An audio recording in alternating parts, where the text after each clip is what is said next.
you can, I mean, hip is about the hip length and the hip circumference, Naba. So to get the hip length, you can measure as a gown, you can measure as a skirt.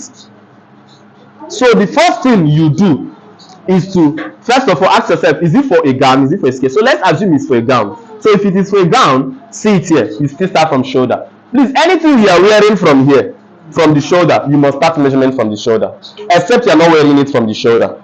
If you are wearing it to the waist, it means that anything you want to measure, you must start from the waist. So now look at it. If you are making a gown, look at it, see what you will do. Please remember what I told you people. If it is a bustier gown, you have to first hook it here.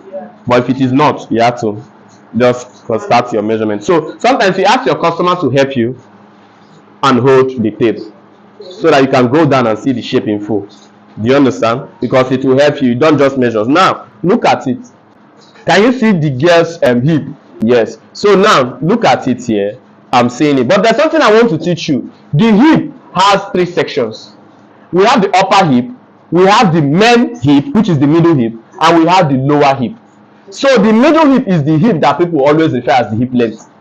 Do you understand? Whenever we want to measure, that place that is most protruding, that place that is coming out more, that's the middle hip. But you might be surprised that with my experience, whenever I'm measuring hip length, I don't even use the middle hip.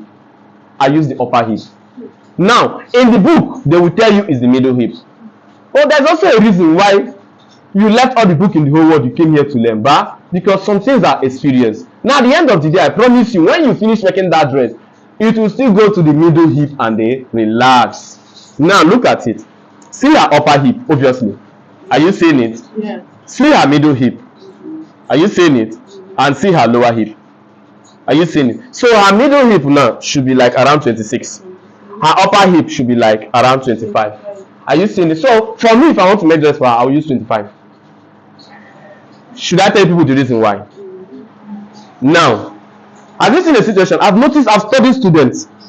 It's not like officially it's supposed to be that 26, but I've studied students. When they're making dress, I don't know how the magic they do. You normally notice that when they finish making it, the hip length will go down. It will be as if here it's coming out, it's having one ugly shape like that. So what I usually see them do is that you go and be shaping it till it comes out. So I've now noticed that the reason is because they were using this middle hip. At the end of the day, even when they were measuring, they over measured, but they did not know. Do you understand? So now that's when I said, okay, let me use the upper hip.